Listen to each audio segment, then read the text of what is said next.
Hi guys, this is Derek with another review for HorrorNerds.com, and today we're going to be reviewing Doomsday Book. It came out in April 2012. It is a Korean horror slash comedy slash drama slash fantasy film written and directed by Ji-woon Kim, as well as Pil Sung Yim, and stars really the only person I recognize per se, and I apologize because I know there's a lot of other famous people in this, but Doona Bae.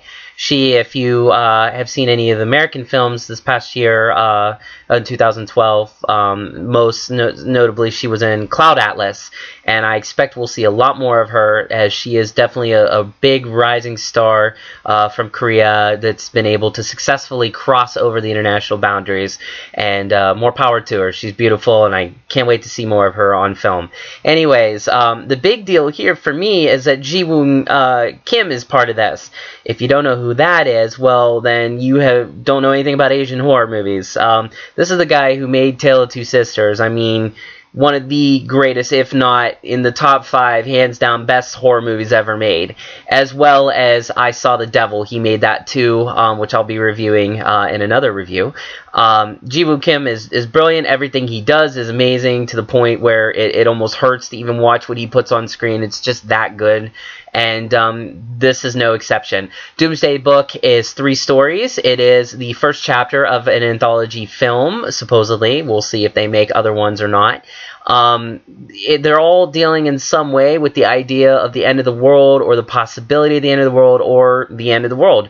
In the sense that it is brought on in the most mysterious ways. The first story claims that the meat we eat is going to turn us all into zombies and kill us. The third story, a young girl gets on a website, applies for an 8-ball, as in like a pool ball, and uploads it, and it ends up going to some intergalactic space site that ends up sending her an 8-ball, and it destroys the world, which I thought was just absolutely brilliant and funny, very funny. And the second one, the one that Ji-woon Kim's fingerprints are all over, is the idea of a robot, and this is set into the future, a robot at a monastery who has supposedly attained enlightenment. I mean, just that one alone, I wish they would have made a whole movie out of, because the implications of it are so profound and so incredible. This movie, for the most part, is fractured. I don't think all 3 necessarily fit together. They're all commentaries on society. Definitely, there's no mistaking that, you know, the directors all wanted to say something about our world in a funny or perhaps scary way. Really, the only part that is horror is, to me, the first part, you know, with the zombies and stuff, as the world deteriorates pretty fast after, you know, one person eats some meat and infects some other people, and so on and so on. It kind of reminded me a lot of the movie Contagion, only perhaps a more funnier version. And again, if you like Walking Dead, it kind of sort of maybe could explain The Walking Dead in a Korean version, perhaps, although not anywhere near as graphic or as dramatic. If anything, it's more like tongue-in-cheek, and I say that with no pun intended. If you watch the movie, you'll understand why I say that. It's no pun intended. Anyways, the real pull of this film, I think, and what makes it absolutely essential viewing, is the second film with the robot. It is very heavy on the dialogue, very little action, but there's just something about it. There's a part in there where, you know, there's a discussion from, I believe, a head monk, perhaps even the Dalai Lama. I'm not sure if that's what they were intending. It was unclear to me.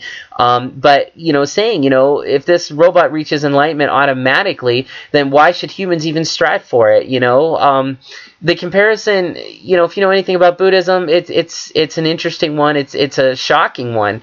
Horrific? No, not even in the least. But amazing. I was really impressed with that. The third story was just funny, and again, the third story gave us Doona Bae, albeit it was only for the last, you know, 10 minutes of the film, but she lights up any film she's in. I mean, the girl is absolutely ridiculously amazing with what she does and all of her roles. I've seen her in much more than just Cloud Atlas in this, but one thing I will say is that, you know, adding her to this film gives this film a lot of clout and credibility. Also, Ji-woon Kim's name on it gives it the most credibility you could possibly hope for in a film.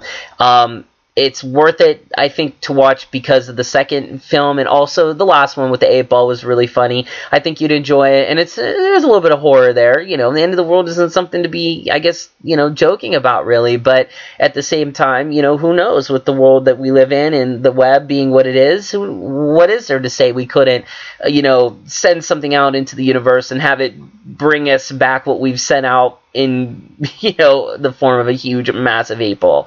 And anyway, this was a good film. I enjoyed it immensely. Once again, Asian film that has returned 10 times for me. It just never ends with Asian films, I swear.